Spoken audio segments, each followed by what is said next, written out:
I'm hearing a buzzing. Is that me or you? Or there's something going on your end? It's like, okay, it's gone. Oh yeah, no, we are live and ready for Black Marriage and Family. Welcome tonight to the show, and we are ready to start, and we're going to go now live. Hello, good night, everybody. Welcome to Black Marriage and Family with your host, Dr. Ron, one of the key associates of Black Marriage and Family, my brother Tylan Washington. I'm sure some people are, like always, we're running, maybe running late, running here and there. But as we um, begin to get started tonight, we're going to kind of dedicate tonight's show to somebody. I'm just looking for where we are on the live spectrum. Um, it's not showing. Okay, there we go. There we go. Just had to make sure we wasn't having any funny business, making sure we was live and popping before I start doing any big things. Well, we got a very interesting show for you tonight. Mm. Tonight's show is we got this hella comment that I seen, and it sparked me right into the idea of what we need to really be looking at in reference to Black marriage and family. And so tonight's show, there's a question: if all marriages were canceled and restarted, would you marry your husband or wife again? And you know, when you know that's a serious topic. So right now, I would tell you, if you're watching, like, share, subscribe. Tell people that you know. Come on inside um, on the platform so you can get some of this and really share and comment with us in reference to what you would say is facts or fiction or I mean whatever you may feel. Thailand, as I switch over, I'm gonna put something up. I want you just to tonight where this show is honored to um, the good doctor. To me, a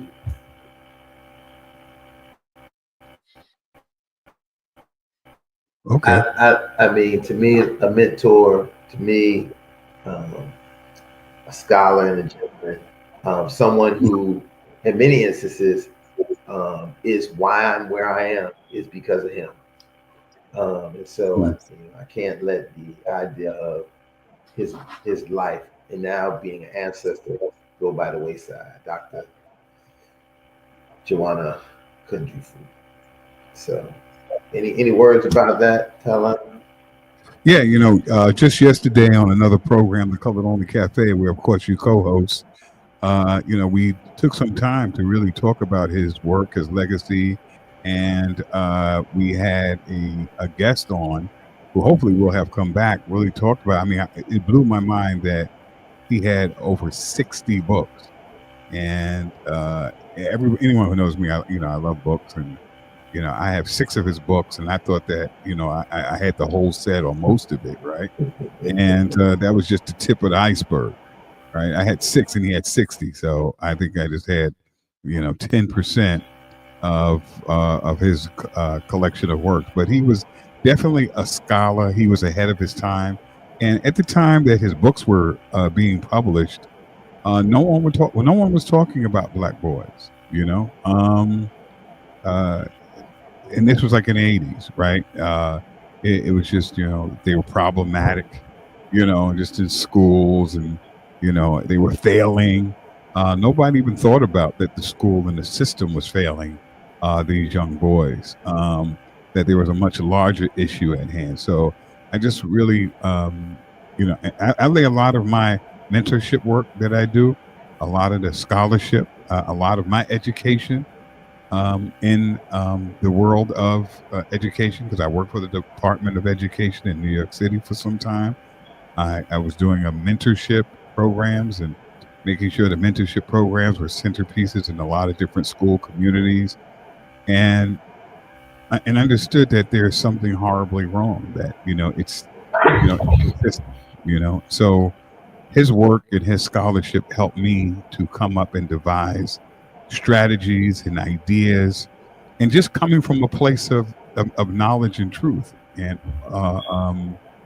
it just really gives you a heck of a head start in dealing with some of the types of unique challenges that we find in the so-called public school system headed by the Board of the Dead. Um, so, it's extremely, I think important to pick up his work, pick up his books, educate yourself. I know that now that I know that there's over 60 books, I'm gonna do my own research and pick up more material because it is really incredibly mind blowing, to say the least. And I think anybody in that space of education, and a lot of people don't look at themselves as educators because they're not in school. But I think if you're dealing with young people, um, uh, not just boys, girls, it's important to understand from a place of scholarship with respect to Jawanda Jakufu's research. Kind of like where we find ourselves, because you need to have a realistic perspective in terms of where you are to kind of understand where you need to go. So yeah, it was a terrific program. You can catch it on Facebook, on the GoPro Radio page. Well, yeah, Interesting. go to GoPro. I'll tell people right now, go to GoPro, check it out. It's definitely a place you definitely want to be at the GoPro Radio. Absolutely. Absolutely.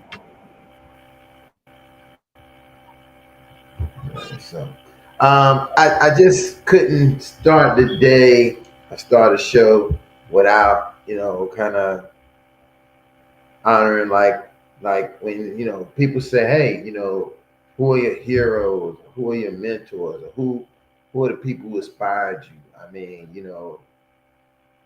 I can't say anymore between him and Dr. Akbar. Um, I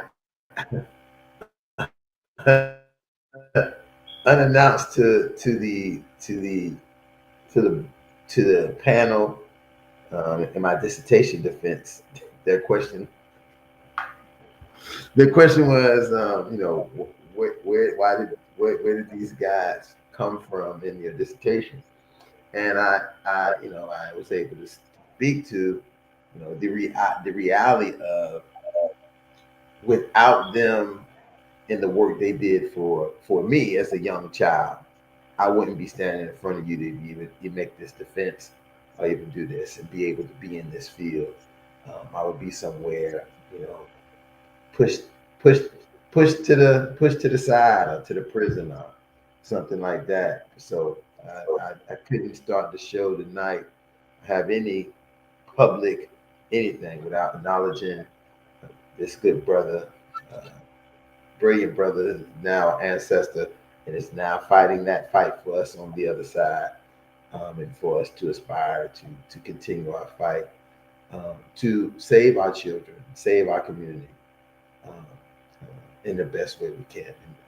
And I take that mantle and run with it every day. So thank you, brother, for your work, your life, and tonight's show is a tribute to you. So let's get down to what we here to do. All right, Tyler. It's been a while since I had you in a setting like this, and I'm sure that this topic tonight is going to definitely be one that you have some thoughts, feelings, a whole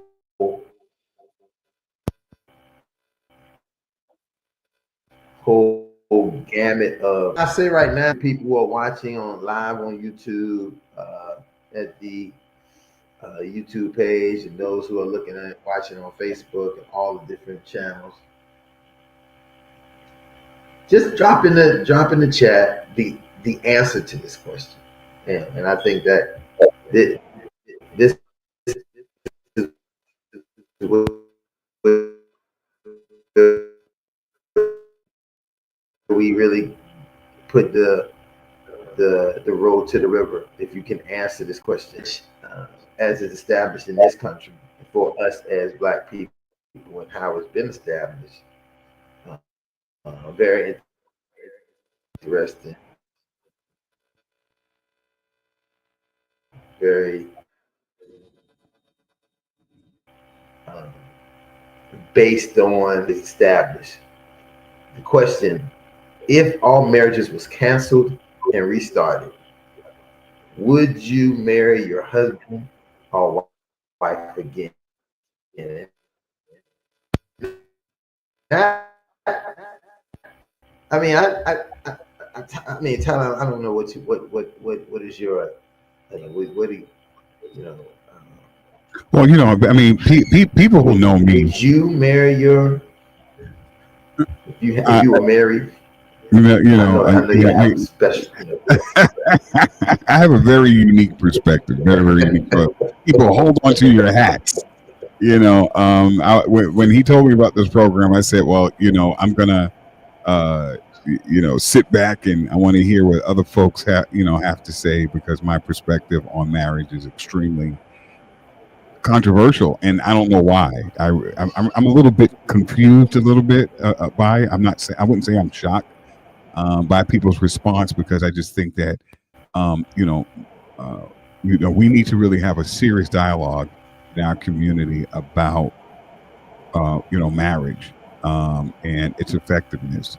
And I just think that it's ineffective. I think because it's rooted in a lot of European mythology. I think I just think we need to talk, and that's why this is such a fascinating topic.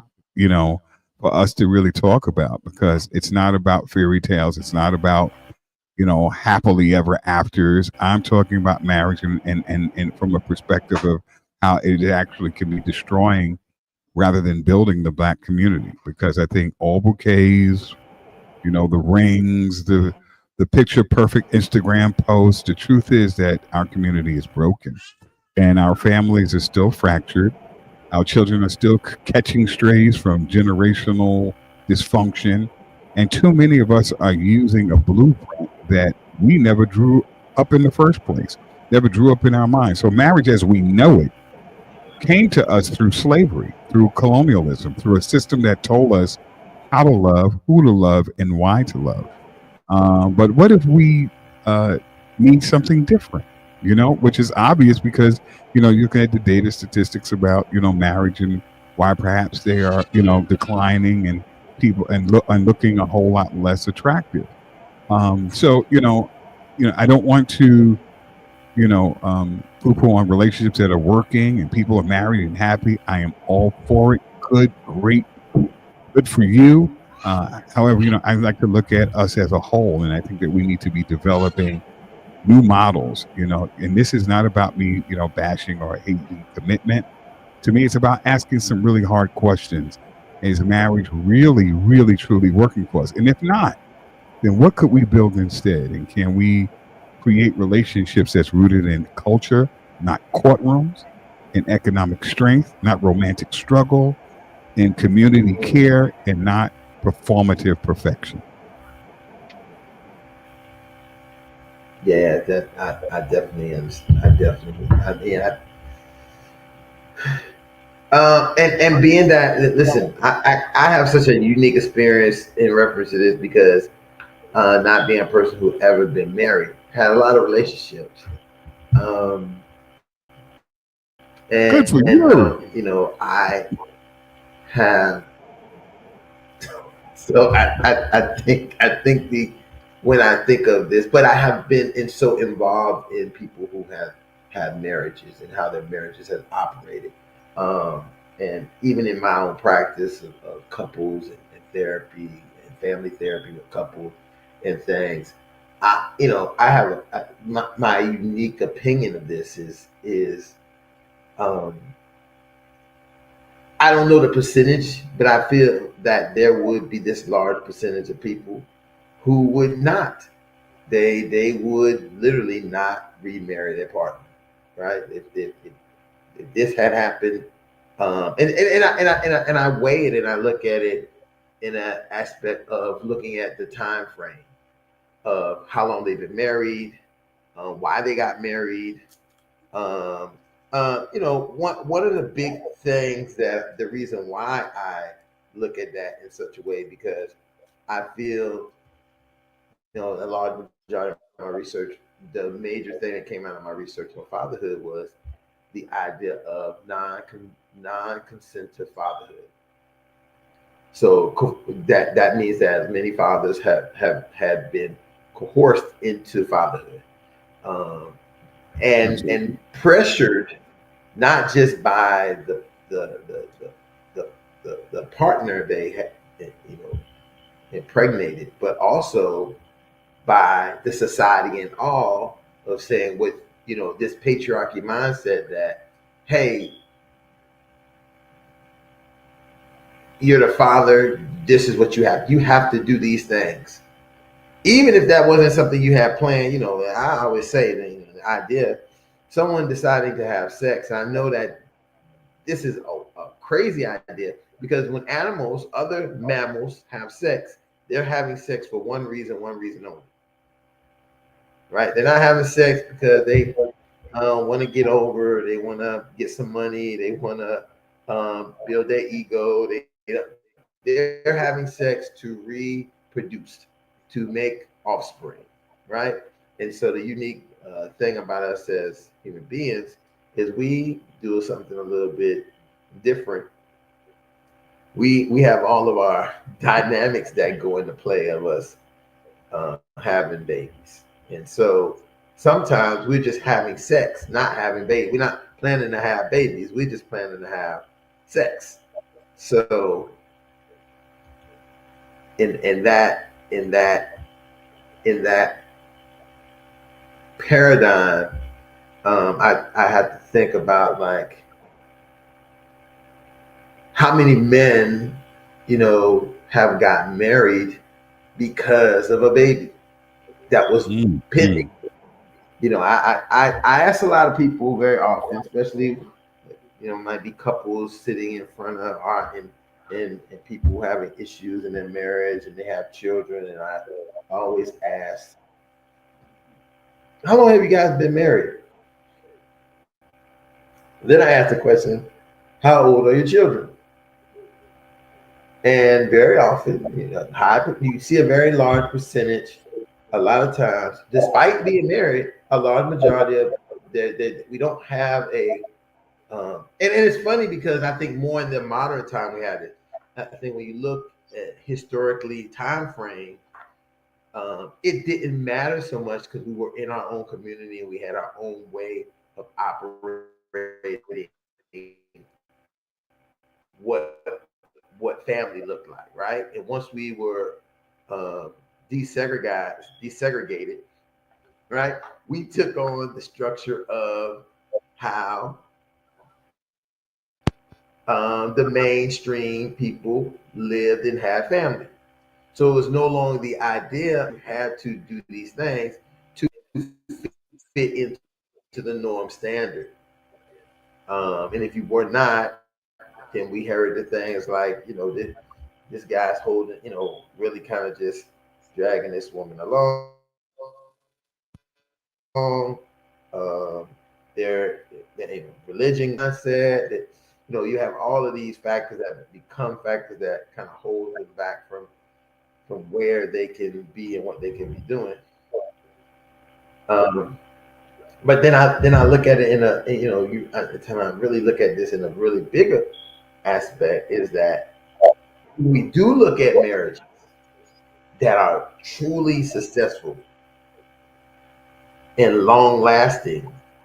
They are always not just the man, but and the woman who wanted to be married to each other because of their choice. not because anybody else's. Sometimes they're not even interested in having children. Now this is crazy. I know people who have been married who made a decision not to have children.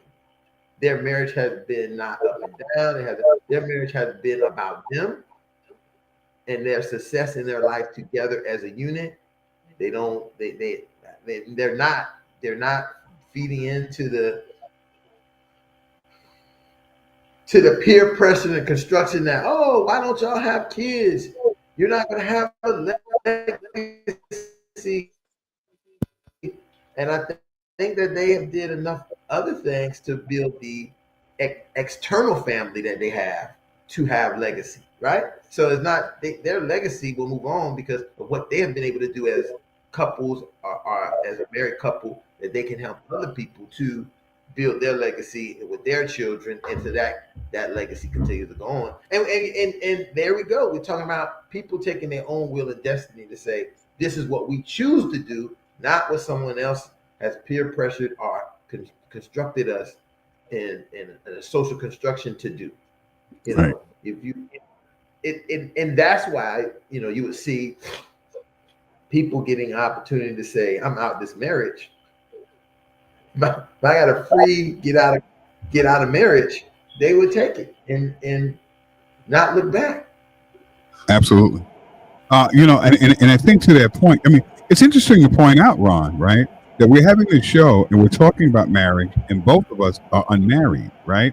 So I think, you know, it's part of the thesis, right? We argue that the institution of marriage, in its current state, it currently functions in a way that actually hinders, or as opposed to helping develop or empower individuals or black communities to really come together in an authentic way, because you have the element of punishment, which was designed by, our oppressors when they came here and said, look, we can not only make slaves of them, right? We can make them enslave each other in the context of punishment as the major driving force of keeping people together. So I think to explore marriages in a productive or destructive force in rebuilding, black communities, we have to look at the legacy of our history, at least in this country, before we came to these shores. Because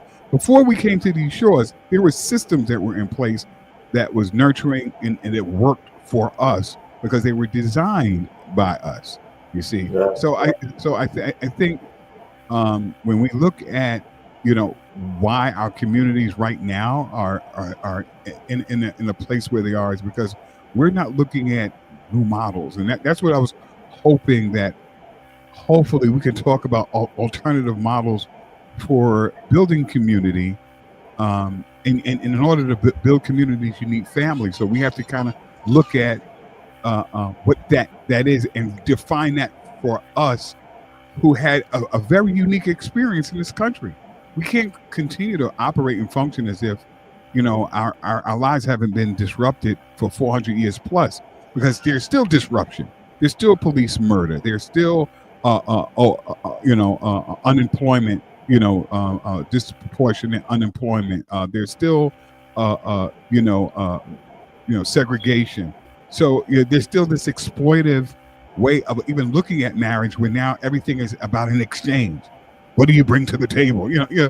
These kind of concepts that are very, Western and very anti, I think, black community and black culture. So we have to look at, I think, a dynamic range, not just one way in which people look at coming together. We have to have an Afrocentric communal family structure, and look at what the benefits can come out of that.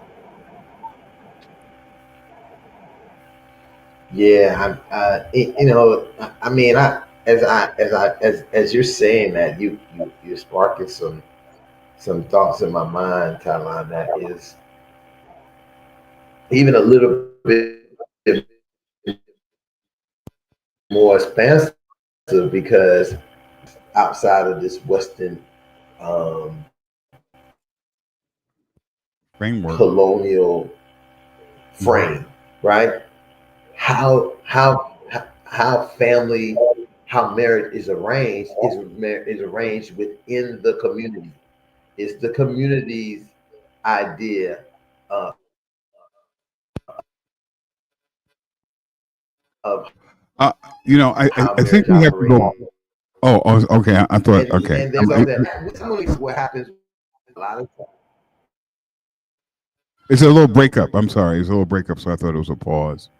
I didn't hear you say what? There's a little pause. I think it's something maybe breaking up. I didn't know if you were finished, your thought or Uh, idea. yeah. But I'm Here's a great part. Ready, time? yes. Anytime that it pauses or breaks up, the live stream does not. Okay, gotcha. You did. This is the Mm-hmm. one. Listen, this is why. Again, listen. I guess this would be a advertisement for Street. StreamYard. When it pauses for us, what we see it's still giving the full stream, no pause, no break, no Cool. anything. So this is one of the reasons Cool. why I was stoked to kind of Mhm. get the StreamYard going. That even though we're getting the feedback, they're not giving out the feedback. Right. But I want to also talk about like your experiences with traveling, and because you've done a lot of traveling, especially to the motherland. I think you've immersed yourself in a lot of different cultures. I've been to Africa twice, and South Africa and Gabon, and and paid attention to relationships and how people really connect. And marriage is I wouldn't say totally, but very different. And I can point to characteristics that I think we kind of look at and say maybe we need to model some. I'm not saying we have to grab, because once again, Ron, our experience is unique. So I think in terms of unraveling some of the bad information and the dysfunction and stuff like that, we have to come up with the kind of things that looks at that and say that how can we undo that? Like, how do we really structure shared parenting in a Eurocentric way, and look at shared parenting from the lens of extended family and community elders. I mean, we really don't have those models, or strong roles for grandparents, aunts, uncles, and even non-blood, kin, so to speak. I think children also seen as collective responsibility. We don't in this country. It's the parents or it's people specifically that you can put on the hook and point to, and whatever happened to it takes a village. That's all out the window when it comes to the courts, right? There's no village. It's you. It's you, this other Right. person. And I think some of the benefits is it reduces the pressure on individual couples. I think it encourages cultural continuity, right, and respect for elders that you don't see. See, these things are intertwined. These things are interconnected. People say, well, there's a what do you call that gap, age gap, or that people don't. No, I really think it's a consciousness gap. It is an African gap, and I think it try to takes away from creating strong safety nets for our youth. Unfortunately, in this last week, and I think you just go to my Facebook page. I mean, I've lost three young people that I know. An 11-year-old out in Ghana. Someone committed suicide in California. Another relative of mine died from kidney failure. And these are our young people need our love, our support. And they need new models that recognize, especially in this technological age. Who would have thought cell phones and the internet and all this, and how that impacts the way that we connect and the way that we, communicate. We have to look at partnerships models that are looked.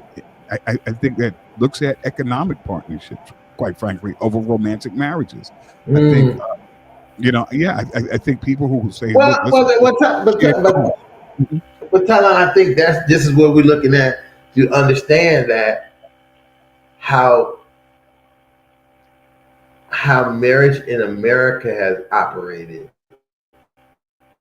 or mainly in the Western world, or the colonial power structure. Mhm. It is to gain for the individual. So it's really capitalized. So capitalism, right? So marriage is for capitalism. Even in America, listen, you will be better off if you marry than if you're single. They will give you benefits. They will help you other ways because they're saying you're married, and you need to get better tax deduction. You need to do all of these things. Whereas when we look at, as you said, other countries, other cultures, the Yes. marriage is to bring community together, right? It's Right. not for like, yes, we hear this misinformation. I think something like, oh, they have arranged marriages and they have the dowry and they have, and then people are not going to choose the love that they want. And I think the big part of that is that if you check those marriages, right, versus our marriages, those people are really getting to know each other far better. They have a strong unit that supports not just them as the individual in the marriage, but them as the couple walking through the marriage. You don't have a mother-in-law, a father-in-law sucking their teeth, telling you, um, Get your feet off the couch. don't listen to him. He not the don't he this that no you. They're saying, hey, this is the marriage that has brought our family where they are. It is a part of when you made a decision to do so, because you didn't have, listen, that's the other thing. It's like this idea that especially in other countries, it is forced marriage. Like they are forcing people to get married. And that's the farthest thing from the truth. But again, how would you know if you haven't been involved with the culture? If especially, and let me tell you something else that I find that happens very often. There are people that come from other countries who will talk bad about their own country and what happens there to assimilate into what happens in this country.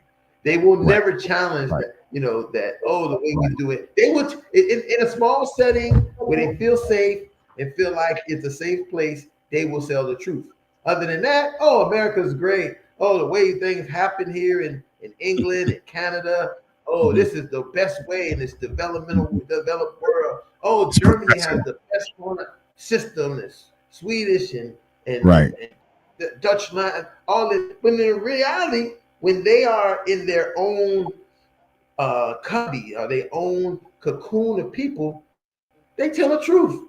And sometimes when you're this lucky American who can who can who can chameleon, make yourself as a chameleon, live into things and pick up the accent and talk the walk and not act as a capitalist trying to manifest destiny, everything, everywhere you go. That this is mine and this is going to be mine and it's mine because I'm entitled to it because I'm an American. When you know how to be humble in these settings, you hear a lot of the truth of what happens in their world. You said it right. I mean, you're hitting the nail right on the head. And when you look at these countries, Western, the European countries that which we are adopting, you look at every measurement, every matrix, and it's horrible. That they're not having babies, which means they're not sleeping together with each other, or they have no interest in having children. Their birth rate. You look at the divorce rate. You look at the suicide rates, and so you got to say, so what's going on here? Where's all these happy marriages, and what's going on? So why are we, embracing, I think a system that's not even working for them? They promote this is what you should do. This is the way that you should look at it. And I'm saying that we need to do the heavy lifting, stay away from the low hanging fruit, and say, you know what, this isn't easy work. It's not easy work to come up with a plethora of different strategies and formats that can actually, bring about the communities that we want. Structuring things around, intentional co-living communities. Where multiple adults are raising children.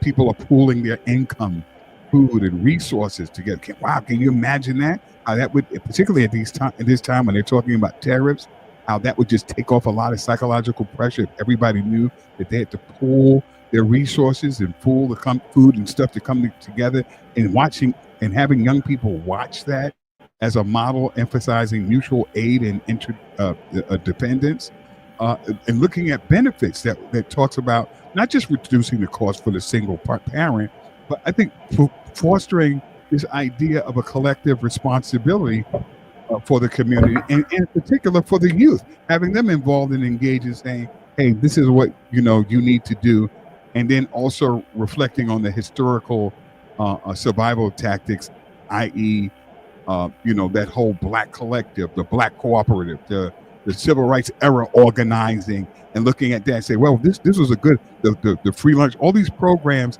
that came from the Black Panthers and so forth, and kind of see a resurgence of that in the face of saying, I got to get married in order to survive. I think a lot of people are doing it, saying, I need another income, you know what I'm saying, to pay my rent. But remember, think of that, there is a well, not as you said it, and I just want to. I'm sorry for cutting short, but as you said it sparked. This is why it can't be successful, because it is this idea of your income is not enough, when maybe your income is, but you're trying to be with the Joneses, exactly, and the Markins, and the Martins. And listen, the Joneses and the Martins are your own people you're trying to compete with. We ain't got to the Ralphs and the McCarlians and the Cohans. we didn't even get to your competing with them, when the way they operate and how marriage work for them may really just be a business.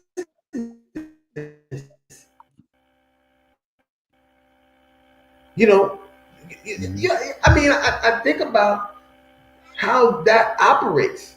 The business part of marriage is highly sought after, but they promote the love of it. It's like, oh, it's love and diamond and get your and this and the romance, but it's really undercover finance. Right. And that's what I'm saying. That's why we had this conversation. What people bring to the yeah. Absolutely. I think that what you see is such it's such an important point that you're emphasizing right now, because everything we live in a capitalist society.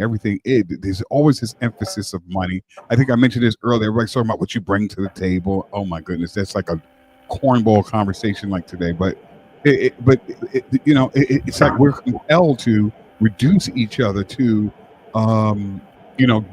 nickels and dimes, and that's horrible. As opposed to looking at other benefits and other ways where we should be decentering economics as it relates to someone that you want to have a long-term, hopefully meaningful relationship and build something with, and so I think that when we look at all the variety of different challenges, we have to come to a consensus and say, this is not working.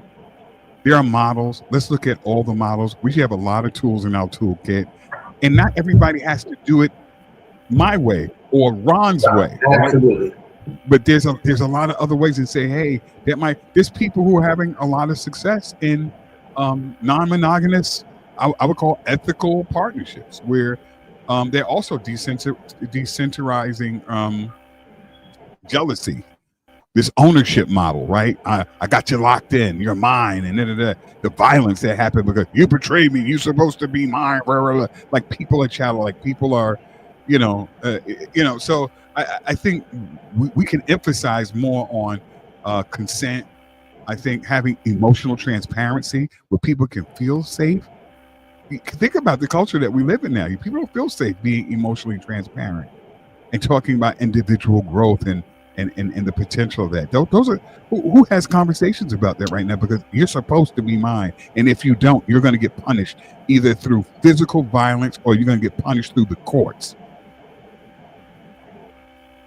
Are you going to get? Oh, how about this? You will be punished through emotional abuse. Yeah. And so often, this is the part that we don't even listen. We look at the big balls that I like to call the big balls that's hanging, but we miss the ones that's small. That's that's harder. Big balls usually Mm. are more puffier, easy to pop, Spot. Mm-hmm. but when you have the small balls, they're tighter and they affect more. They affect you Mm-hmm. more. Like the idea, even in sexual abuse, Right. these are some of the things. You're not providing what I want and how I'm wanting it. So I'm Mm-hmm. not. I'm not. We're going to be in. Listen, this has always been one of my major things that, as a therapist, working with couples, especially in Mm-hmm. who have had very uh, volatile relationships Mm-hmm. that was centered around sex. What you end up seeing is this idea. What people will say, "Hey, you're not doing what I want, so it's no sex, right?" And Mm-hmm. sex is Mm-hmm. being taken away. And now, for many people, for a lot of people, so a lot of people say, "Oh, I'm monogamous. I'm monogamous." For a lot of people, they're not monogamous because if you say you're not going to if you're not going to give them sex, guess what they'll do? They'll go get it somewhere else, and then use that as an excuse to say, "Oh, this is what the person took away from them giving." But there are people whose ethics and morals don't allow them who have made commitment to relationship are saying they're monogamous to not do that. And that is the torture of saying that, hey, I can't have sex unless I do what my partner wants me to do. If you don't take out the if you don't get out there and cut that yard, if you don't go out there and prune my garden, you don't uh, go out and change this and do that, you're not getting any nookie, honey. And Mm-hmm. that's laughable and jokeable and ha ha ha. But There's been it's movies about that, it's encouraging that. abusive. Yeah. I mean, Because if the man or woman, I'll use both because I know people get highly sensitive. You sound like you're talking for one gender versus the other. Because I don't talk in gender. I don't talk in gender. I talk in right. human beings. Human beings are all the same. I know we got this idea that women are like this and men are like that. No, human beings, when it comes down to the nitty gritty, that's some social construction we made about how women are, how men are. But when it comes down to the human nature, Mm-hmm. biologically we're different, but mentality we're the same. We all want to survive. Mm-hmm. Mm-hmm. That's why a man's defense mechanism is the same defense mechanism that a woman has. They might go about it differently because of their ability and their strength or what they can do, but it's still the same thing. So I don't prescribe to there's a difference between men and women. I prescribe to there's a difference about how they initiate the thing and how we fool ourselves to say it's okay for somebody to do one thing, but not okay for another. Yeah, I Because think I love what you're saying because yeah, the idea that someone is weaponizing sex or weaponizing cooperation, right, or weaponizing support because they don't get their way and and they have a form of a tantrum or pouting or being non-supportive. I think it really prevents healthy attitudes, and not just with the relationship, but the what do you call it? Because I like that you use the analogy of the small, almost innocuous, insidious kind of behaviors that people don't really talk about because they're looking at these big events. But right, accumulatively, how the emotional stuff kind of erode at the self-esteem of a person, the natural growth and development of that person, and people, and it comes out of this sense that someone feels like they own that other person, and if you don't cooperate with me, I might not beat you with a whoop, but I'm going to beat you with this, not giving you this, that, and the other, or not supporting you, or sabotaging opportunities when they know you have to do something or have to go somewhere, or you have a job interview and all of a sudden your shirt is burned. Oh, I'm so sorry. That passive aggressive kind of stuff that accumulates actually in relationships where a person just one minute they just can't take it and they say, well, what happened is because you didn't have an outlet to talk about it, and the person all of a sudden they act like, oh, why you're acting "Oh, irrational, you're upset. Why are you upset?" And they know that they've been what you call poking the bear. That was I was thinking about, so to speak. But that's why I think Right. we need a total re-examination of these models that we know are don't work for us, and they end they end horribly. They end in courts. They end sometimes in funerals, and somebody's going to jail. They end in a way that yeah, they're not supposed to. Because I actually believe that every person should leave a relationship like they found it, and it's possible if we change our mindset and we change the way that we have been told and taught about looking at each other, looking at relationships, looking at marriage, and looking at community. So I think. Well, and I think that puts me into this context of platonic relationships, right? So often another aspect of this marriage result, because here's a great point in answering the question, right? So there's a lot of people who got married, and over the time of being married, they've realized this person is not a partner that they want, but they have become a friend that is a way that it would be way more platonic. And me and another colleague, I won't name them, but because they're not here, and if they was here, we could talk about it. But I'm just going to give a scenario Mhm, of mhm, how sometimes we worked a lot about this idea of becoming having attraction, right?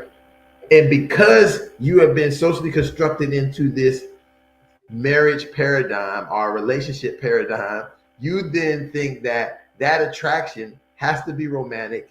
You force this romantic uh, interaction because of attraction, only to have, and this is the great thing I said about us, for us to have the intellect to understand that that attraction we had was not romantic to marry for sex. It was an attraction of intellect and platonicness that we were able to find out, and made us almost like then a kindred family, right? So mhm. there's a lot of people who won't even buy into that, because there is no such thing as a married woman, a married man having platonic friends who are the opposite sex.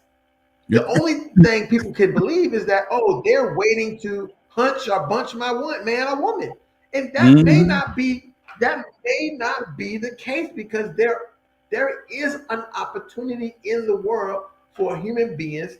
Because if that's the case, outside of it being considered sick to have sex with your brother and sister, and what's the word they They call it. um, I know they'll poke fun.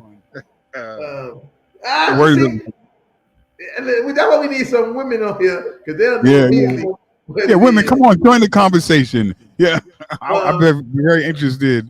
they would know Um, exactly what the word immediately. I can't even think of the word because I'm in a whole nother. But in the reality of that, what is that word? this is what I'm saying. Yes, brothers and sisters can love each other, and not be like, oh, I love my sister so much, I'm going to go and sleep with her.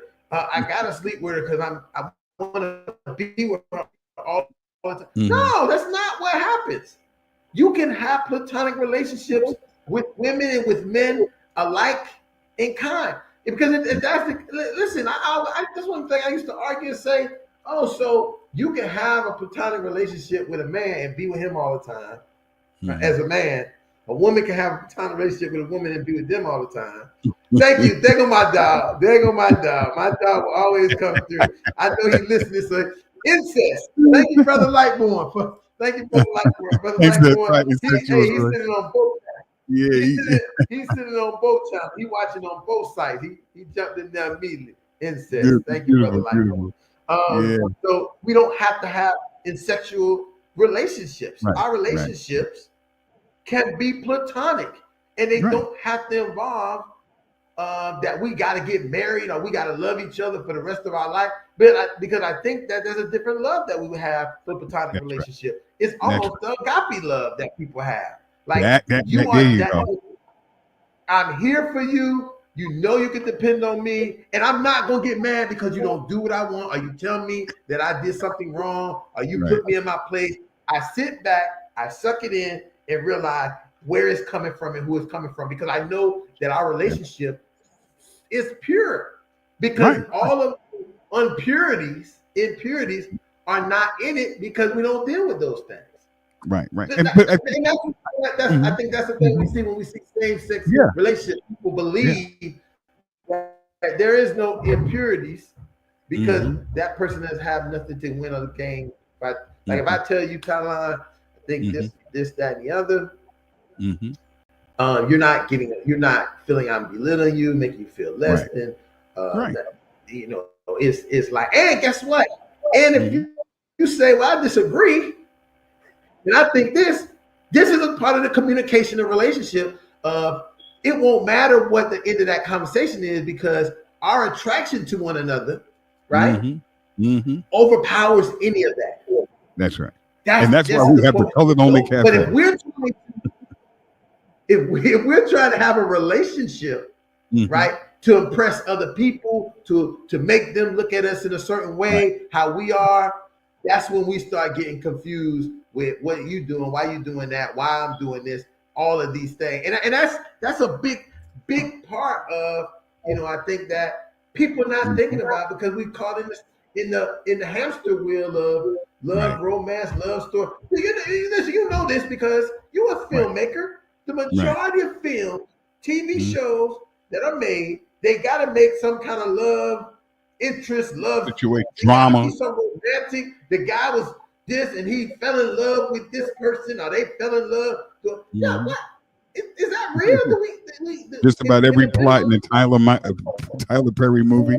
Yeah, I mean, the end of the you know, world, we fall in love. right. I think we have to always examine. It's one thing I like to drive home to a lot of folks is to begin to really examine where do we get a lot of these unrealistic romantic expectations and how Western culture and Western patriarchy and those norms have not served the Afrocentric values and say what are the Afrocentric values that we can use because I'm not just saying painting with a broad brush all the Afrocentric values we need to embrace blah blah blah blah blah. What I'm saying is that have a practical look at what are some of the components of things that can really work for us because maybe marriage isn't broken, it was just never designed with us in mind.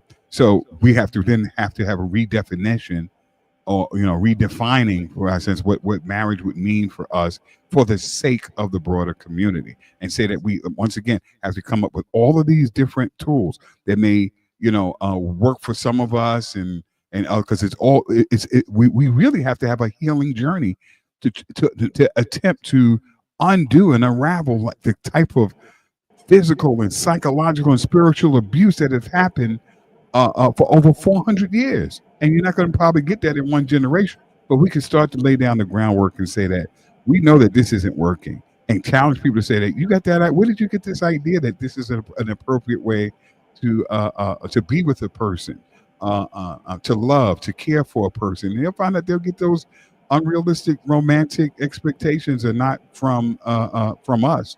That's from Western culture is really set and designed to destroy our community and have us almost enslaving each other to a certain extent. Like you can't go nowhere, you can't do this. The old ball and chain mentality, as opposed to say, can you imagine like being in a relationship and wanting to be there, happy to be there. Everybody's happy to be there, and they know what that means. It's not because they're looking at what do you call it the homosexuals, the people because it's a need, or I got these children and he's gonna provide and and that kind of thing, and say that all of those responsibilities are now part of all of us in terms of a community that you might want to not only be a part of but have a hand in how it's defined, how it's shaped. That's powerful, I think, especially at these times when we realize these models they're not working for them, let alone not working for us. And I think that's one of the big. Tell let me ask you a question. Where did you come in? Where did you come in from? Did you what login did you come in? I came in through what was it? I pasted a link to Facebook. No, not to Facebook, to WhatsApp, and then I just clicked the link. So I'm really coming through on the desktop. Mm-hmm. Oh, okay. But But yeah. your Mm-hmm. you get what link? Which one did you come from? Did you, The last one that you sent me, not the the first. one The I other ones sent wasn't working. The other one you the sent me, I was one on like, group? I was parked there for a while, and I said, "Oh, this might not be right." And then, sure enough, I was going to call you. Right before I called you, you sent me the new link, and it was just easy peasy. So I think the older link might not Okay. work. But while you work Yeah, I that think out, I gotta figure that out because I might have people they might sticky expire. somewhere Those else. They links might might gave expire. up. Mm-hmm. Yeah, but it's not supposed to because it's Mm-hmm. it's an open show that doesn't expire. It's supposed to be the same one. But I'll check it out and figure it out. So I know that if you are there waiting, just send me a text and I'll send you the link to get in. The one I have. Like if you're waiting, I don't know if you're out there. Just send me the link and I'll send me the link. I'm watching. I'm seeing everything. I'll send you right over the link. So let me get back. Let's get back to this conversation, man. Because Yeah. um, so okay. So I'm going to say this because I think this becomes a part of this conversation that is difficult, and I hate that we don't have the women I are the know. I know. Let women me see if I we can call up we somebody need real quick. here to either push push back on some of what we're saying because I think it's so important. It can almost seem like, here these two guys. First off, here two guys, two single guys. Well, not single guys, but two unmarried guys. I won't say single because we're not single. We are in relationship. We have relationships. We just happen not to be married. And that sometimes not being married could be for so many reasons. See, because some people could feel like, hey, and that's another issue. You're not married because you are a playboy. You're trying to be a player for life, or whatever. You know how people come up with that. But that would never have been my situation. That's not my situation. I think that I've been married to married to my education to give me empowerment to be in a certain place, um, because I realized that that was my mission, right? So I could have a long time ago probably just got married listen. Things happen for people. Uh, oh, hold on. I see a message here. Let me get hold on. I don't like to talk too much. If I can get somebody to talk, yeah. Let me see what we got. I have. I'm trying to reach out to What is this Dr. saying? Lakota Summer to see if she wants to join the conversation because I know Is she marriage might a be. practice that fails men, or is a purpose men fail at? Wow! Oh, wow! That is a statement and a half. Is marriage What? a practice that fails men, or is it a purpose men fail at? Yo, listen. What's the question? Can you read it again for me? Because I didn't Oh, understand it. okay, so it says the question is marriage a practice that fails men, or is it a purpose men fail at? Do they fail at the practice of marriage, or is it a purpose that men fail at? Practice or the purpose? You know, I think to a certain extent, right? When we talk about a purpose, right? To me, it's almost like it's in a sense it's broad for me, or nebulous, because it's like, who can define for another person, individual, like, this is my purpose, this is what's driving me. And then we're talking about right now defining, or at least I am bringing up the idea that, perhaps we need to redefine what marriage is.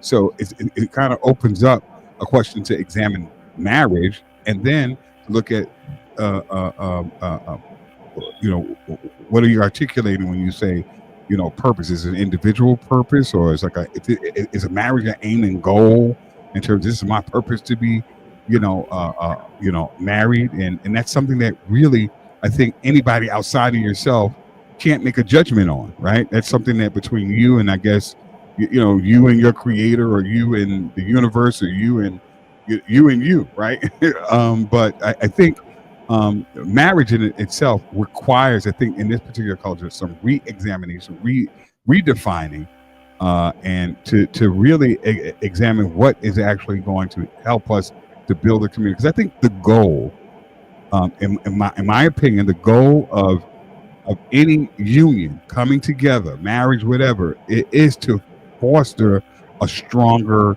community. That's why if you have people's kind of like off to the side and like we're married, look, we're over here, we're married, we're doing good, thumbs up for us, and then the rest of the community is not good. You have to examine how helpful that is to to the larger group, or even to your legacy. You guys move on, or one person pass away and the other person's gone, and you're by yourself, and all the other kind of stuff. I like to think of us, because we have such a tremendous need to come together. We realize that we are much stronger together than not, and that the Western idea of marriage has been a tremendous impediment towards building and strengthening community. Right. And I think that's what I think that in that question is: are we failing at it, or has our purpose failed us? Is that I think that it's shown very clearly to me at some point that there are men out here who marriage works very well for. But I think that, going back to a statement that we make a lot and we talk about it, is marriage for us as Black people, is that our way? Are we just following something that's not ours?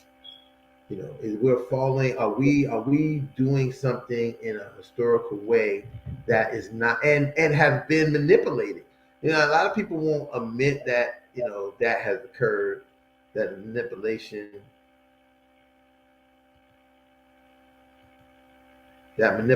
has occurred, even though it has. You know what I mean? And what I mean by that is, we'll say, oh, this is the establishment. This is how it's been presented. This is how it works. But in the real true fact, that's not how it actually works. Right. It works the way that it's been set up for the workout for those people. It is that our way, like health issues that we may be having. Is that our issue, or is that because we eat the food that that is not the food that is for us, but it's for these people? Right. Or the food that's presented to us. We can't forage for food, right? You live in an urban area. Matter of fact, they're attacking gardens, openly. So you always have to buy almost something processed, and if it's packaged, it's in the store, it's processed, right? I mean, there's just some items that are less processed than others, but in some other way, living in these urban areas or cities and so forth, we are at the mercy of other people when it comes to our nutrition. In many cases, if we're not farmers and we don't have farmland, right? So I think to kind of reimagine, and this is what I want to encourage at least the audience to do, is just to reimagine and feel empowered to reimagine, love, family, as tools. If you're in a relationship and it's working, if it's not broken, don't try to fix it.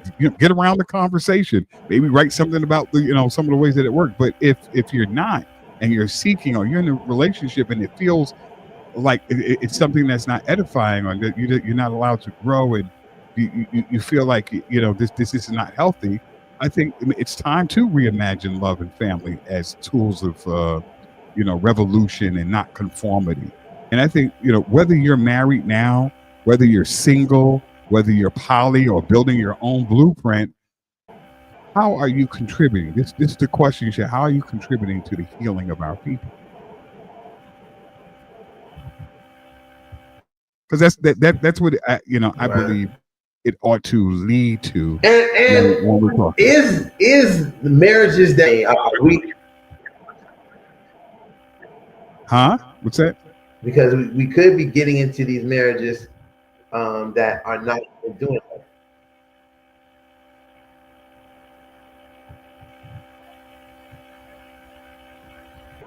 A lot of folks. Well, there we go. Uh-oh. I heard a break. Uh-huh. Tingling in the Hello.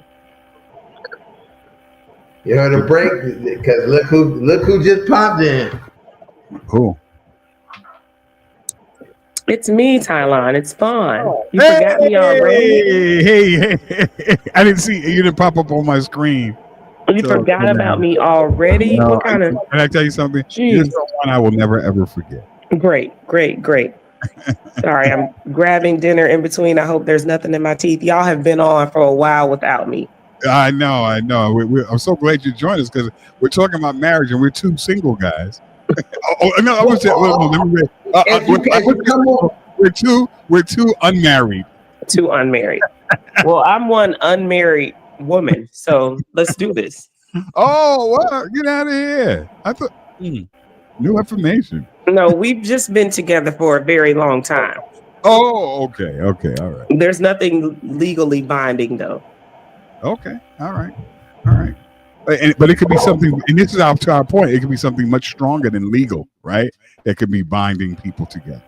And this is what we were talking about a little bit about people looking at different models because a lot of these models aren't working for many of us. I'm not saying for all of us. There's some people who are happily married, and I'm like, that's fantastic and that's great. But looking at other people who are struggling and saying, wait, maybe you could do some heavy lifting and looking at other models that may be more helpful and do a lot of things that may break a lot of generational dysfunction or come up with a blueprint with something a little bit more nourishing, and edifying in mind. So, I think marriage as we know it, or we've come to know it, right? There's a lot of our education. I'm speaking to you in the King's English, right? A lot of our information, a lot of our words, a lot of the ways that we think has been, in a sense, programmed, right, by us, and so we're passing down or handing out, I think, a lot of these concepts and ideas from our colonizers. So I think it's very much worth it for us to rethink, re-examine, remix, if you will, this idea of marriage and love and relationships and how we build community that is, I think, almost free from the infection of Western culture and our colonizers, and I think through a system that holds us to a different standard that shows us how to love, who to love, and why and why to love, and even defining that, like what is love? Is it convenience? Is it once again the conversation of what do you bring to the table? I am the table. that kind of stuff, right. And things that are more tangible and long-standing. I've been thinking about our conversation since last week and just how things affect us as a culture of people and how we're so easily penetrated, and how we allow people in and out of our culture, how we just kind of fluctuate. And I really feel like the ancestors are calling for us to be truthful, to tell the truth. And so when I looked at this topic today, I thought about, would I choose my partner over again? Honestly, the question is, would I know what I know now? Am I choosing my partner from the place where I was before or now? My answer to that would be yes, because I've been able to be at my worst I've been able to be the worst version of me and the best version of me, but I've remained truthful. Now, I don't know if he would choose me over again, because I'm not sure if he has a space to be truthful to me.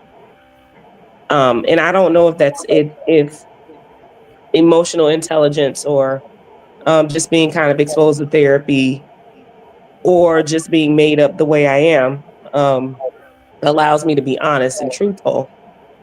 But that's the only way I can exist in any relationship. I think sometimes for I find, as men, you said, go ahead,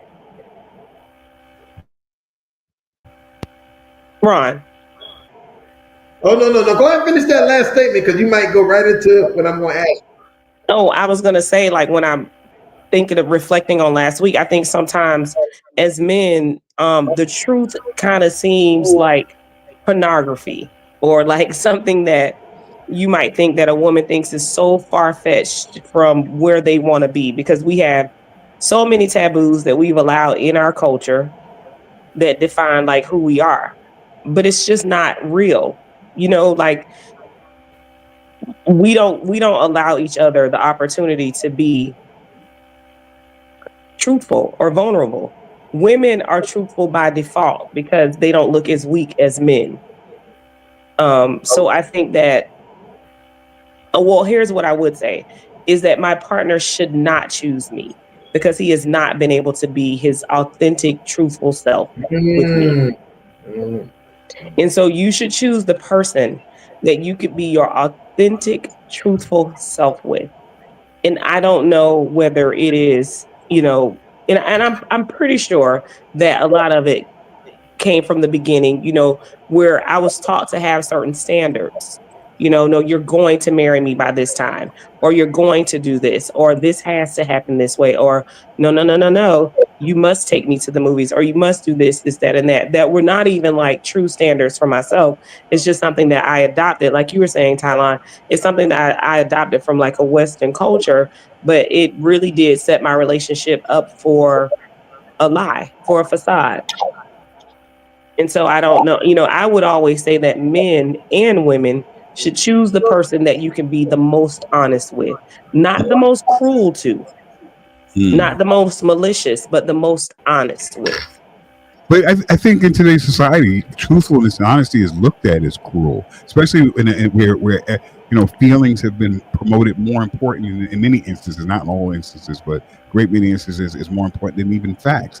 And I think much of what we know, right, has come through this colonial Western mindset in terms of how to love, who to love, and why you love, right? But I think we need a lot of things that's different and freer, and a lot. There's very little information. We can have this conversation about how do you create an environment in a world of pretentiousness and in a world of almost lies, right? Everything is like there's so much BS out here. Create and cultivate an environment and an attitude where truth can exist. See, you're the way you are to me is very revolutionary, and that's why I really I miss you, and I miss you. These conversations because the way that you speak and the way it's so feminine, firm, and beautiful because you can hear the honesty in it. Thank you. But a lot of people don't have, I think, the what do you call that? The environment, the tools, the information that helped create the huh? Yeah, create the atmosphere. It's the transparency, Tom. Right. It's that transparent. Yesterday was World Honesty Day, and I posted that because I wanted. It's crazy because the transparency comes with the idea of everyone's not going to like what you say. The transparency comes with what you're going to say will offend.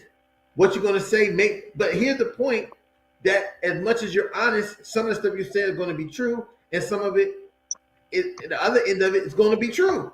It just depends on how people feel about it when you say it. Listen, to tell a partner who you know very clearly you don't love me.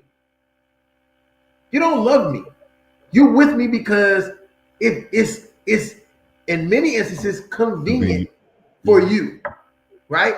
And what I mean by convenient for you, it's convenient to have somebody to be with. It's convenient to look away for other people to look at you and feel like, oh, this, because that's the construction. Remember, you're not doing this because you want to, it's because the construction is made to say, hey, you need to do this, that, and that. And if you're not doing it, you're going to be, as I would call it, an outsider. And you, everybody wants to be inside. You know what else, Ron? One more thing. It's convenient to not grow. It's convenient to not have to progress. Like, you can find yourself in a relationship and you guys are both so safe with the trauma that it feels okay.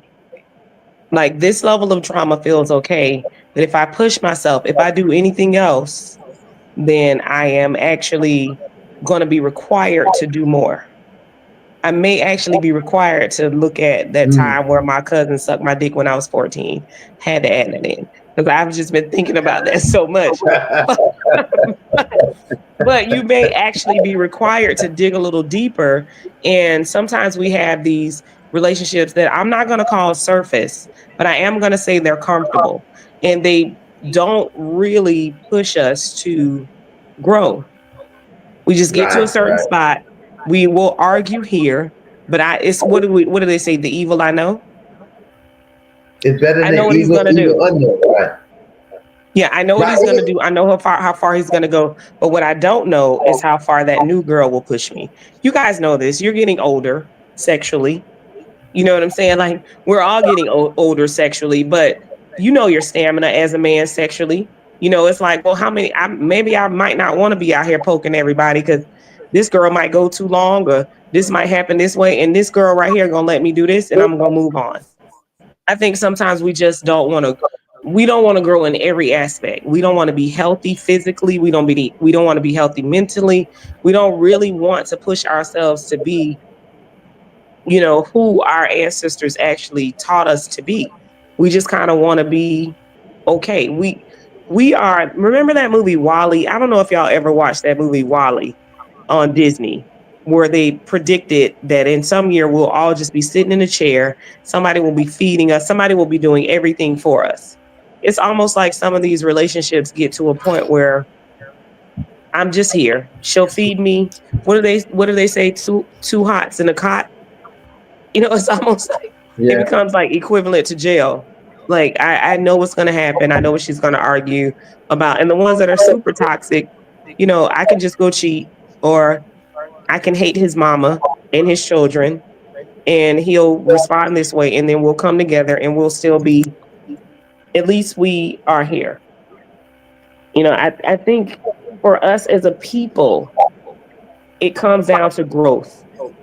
And we love to say, I'm trying, but we're not doing a lot of doing. And it shows up in every relationship that we have. Let me add a part on to that. We are doing a lot of thinking as well, right?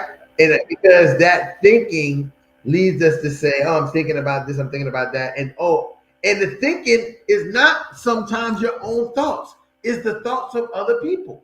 Like, so other people could say, I can think of relationships I've been in where other people's feelings and questions to the person I was involved with affected our relationship, because then they felt like they was getting a short end, or they wasn't getting something because somebody asked them. Now, our relationship was great in my aspect, and initially it was great in theirs, until someone presented, oh, why don't you go to the comedy show? Because I ain't got money for the comedy show. We go to goddamn Checkers. And it was just fine for that woman until she started comparing herself to, like, oh, well, he's going to the comedy show, so why aren't you taking me to the comedy show? And now we're measuring our love and our life on finances when it wasn't measured that way before. You know, this is not what we were doing, but it wasn't another dude taken to the comedy show. It was the the people associating with had people taking them. But what I used to say is, and this was the argument, I was like, yo, it's not that don't want to take you, is I don't have the means to take. They have the means, because guess what? They're not here busting their ass studying to 12 o'clock at night, 1 o'clock in the morning, and got to be to class. They can do, this I'm talking about college life. Once you get a real job, you can do some things. Once you get a real job, then you can pay to fall asleep in the fucking movies. Because honestly, I don't even care. I don't even want to go. I don't even want to go. I'm like, you want to go to this? I don't want to do this. Can we get it on this? Can we steal it so we can fall asleep? I don't even want to do this. You go to the movies and you see the opening credits, and the next thing you see knocked out. You're like, best rest of my life. The best sleep, right? Right. Yeah, but I think a lot of it too. We're talking about, I think, comfort corruptness. I think, and it's a human thing. And I was thinking about when you talking about the Wall-E movie. I didn't see it, but I actually can see where human beings will get so comfortable and used to people doing things for them that we're not doing the kind of heavy lifting that is actually required, particularly now in this unique time. I think in history, we never would have assumed that now. How technology is impacting relationships with people, swipe left and right, and people can get pussy to go. Like it's like ordering right now, like Instacart or a DoorDash, right? And so people who look at relationships, and look at how even technology, everything is about this comfort. But I think too, we don't always account for the fact that people grow sometimes in different directions, and it has to be okay. And I think a lot of people are not okay with the fact that you're with someone, and this is sometimes what I struggle with, people saying that like we're fixed positions when we're not. You're not the same Fawn you was just last year, right? You got new information. There's new things that have happened. You've read different books. There's different stimuli, different things that might impact your way of seeing the world and even seeing the person that you're with. And I think that when you have that open communication, you can probably spot and see where there may be certain gaps in, attention, affection, somebody feeling like, I love this for this point or this particular season in my life, but I'm entering into another season. And and it's another thing too, that we don't own people that, that has to be okay too. That I got to emphasize leaving relationships like we find it, and we don't have. So Tylon, when I think about that situation, I think about why do we always have to put periods and things like when. So for myself, I go in and out of these times of growth. And I get disappointed in myself when I can't live up to, I'm about to just leave him because I'm too grown for this and I'm too grown for that. And I challenged myself recently to say, put commas where you've been putting periods, because it is possible for two things to exist, that I grow in one area and I remain here because this is where I want to be, but I would also like to grow. And it is okay that we let our children grow all the time. All the time we let our children grow and we don't exit the relationship with them. How do we get in relationships, and how do our relationships get so they have so much vitriol that when you're growing, we end up separating? We don't necessarily have to grow in the same direction. You don't have to like what I like. I don't have to like what you like. Right. I don't. This is what you do. This is what I do. It doesn't mean I don't like you. It means that I'm going to do this. I'm going to watch these birds with this group of people over here. Now, when we get down to sexuality and all of that other stuff. That is that social construction. That's that conformity. That conformity. Like, yo, do you understand how phenomenal a relationship can be when you and your partner have two different worlds and you can go back and forth in those two different worlds? You never, you I never, feel you, like it it's no way you should ever be get that way. bored because your partner. You said it Which is should be that way or shouldn't be that way? It should be, which is why I never, once I realized this was some bullshit, I never subscribed to the "you complete me" because I actually complete me. Or am I ever completed? I don't even know if that's even a real thing. Absolutely. You know what I'm saying? It's like, if I keep living, my granny is 99. And she told me she had a boyfriend the other day, and I was like, cute, that's awesome. You know what I'm saying? Is she ever completed? There's a boyfriend there. She's 99. She's still wanting, she still desires, there's still things. I think the unfortunately, we lack honesty. So from the beginning, we don't state our sexual desires, which is what actually becomes the biggest break. Because now, if I want to now have sex with 2 or 3 other people, now it's a shocker. But you knew you wanted that from the beginning. So why didn't we just come up with this agreement in the marriage from the beginning? Because this is what we knew. We knew that at some point I may get sexually bored. Or why have we not even just, that movie Hall Pass?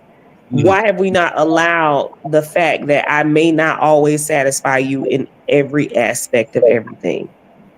Because why do we feel like we have to satisfy? Right. Because that doesn't fit the construction of how this thing should go. It doesn't fit. Listen, the first thing someone will tell you is that's not my standard. That's not my ethic. But here, check this, right? They will say that, but they will sneak and do the same damn thing that they said that it's not them. Right. And get excited about it and have a heightened sexuality and a glow about themselves that they haven't had the whole time they've been in a relationship because they're doing that. Because it's easier, is the unforbidden. It's forbidden. Because if you listen, I've told women this all the time. If you told a man, listen, you can go and do whatever you want, blase, just don't do this and do that, right? He won't go do nothing. Most of the time. You know why? Because there's no thrill in it. There's no, and guess what? The people who want to do it with him ain't doing it either because there's nothing to gain. Listen, can you imagine that? Listen, can you imagine? You got your little hot link. She come to the house. The wife, what's the name of this movie? It's a movie called the girl brings the guy home. The husband meets him at the door. They have dinner. Oh, that's 3 women. 3 women. It's a show. That's it. Well, the husband beating at the door. They have dinner. 3 women. The husband say, "All right, y'all have a good time. I'm about to go out to do something." And the dude is sitting there like he has lost any desire, right, to do anything with this woman because in his mind he's like, "This is unreal because it's not going to be what I think it's going to be." It took the bullets out the gun, right? Oh man, he took the fun out of it. Right. Whereas people who would be honest and say, "This is what I want, how I want things to be," they can do it. Listen, you ever see this? This happens when you see people decide that they're going to have threesomes or they're going to be involved in group sex activities. They will say, yeah, but then they get there and they feel very different. And they feel very strange when their partner is the partner that was gung-ho about it, and the other partner was like, no, and they get there, and the partner was like, no, it's like it's taking it. Wow. Right. The person like, so you really wanted this? I want to go home. It's unfortunate because it all comes back to I always have these super unusual experiences, and it's a generational thing. It's the pressure that we've put on each other to be so perfect in a world that never belonged to us. Like these people don't even meet the standards, and we put this on ourselves to be like, well, you got to be this Christian whatever, and so now we're passing it down to our kids, and their kids and all of the other stuff. And it's just perpetuating lies and bullshit. And we will never have healthy relationships because we cannot be truthful. I mean, I had a group of older women tell me that there was no way that my seniors were tired. And I was like, please explain to me how these children who have completed 12 years of school can't be exhausted. They're tired. They may not be as tired as you are, but they are tired of this phase of life and they would like to move on to another one, which is the same thing that happens in relationships. I'm tired of just waking up doing nothing on Saturday Right. mornings. I would like to get up and go do this. In some kind of way, we end up arguing because now that person want to go skating on Saturdays and the other person just wants to lay around. In some kind of way, we just end up getting offended by somebody being fatigued on I don't want to do this no more. I want to do this way. So that's why we have communication. Communication is key. And It's I definitely say key. and let me say this because we are at the time. I like to stay right on time. I'm so upset that I gotta get this clinch out because I think I have this on wrong because I missed so much of Fawn's viewpoint tonight, and I really wish we had more time to do that. But we'll come. We'll listen. We'll be back here next week. We'll have another great topic. And again, I'm doing it a little bit different this year. Is I'm waiting to see a topic that comes throughout the week, so we can also have some pinpoint in it. As I say to you out there watching, if you have a topic, hey, drop something down. I'm scouring the social media, seeing things that are very popular with people. This post was very popular. A lot of people had it, and I stole it. And I said, I told the person, hey, I'm stealing this for my show this weekend. If you need copyright for it, I already looked it up on Google, and it's just free. It's not yours, so you can come and do a strike on my page or whatever. Just a question. But anyway, they was a friend of mine, so they were laughing and joking about it. But again, this is the kind of topic. And then again, look at the kind of information we shared tonight. We didn't just talk about who's right, who's wrong. We kind of had insight from our experiences and our knowledge about hopefully allowing you to go and continue this conversation with your partner, with your family, with your wife, with your husband, to say, hey, what do you think about what that person said on that show, and maybe find out that where you guys are. Because I think the key point that we got out of this tonight is, hey, in relationships, you would stay with your partner if it ended and you had to go back with them if everything could be transparent.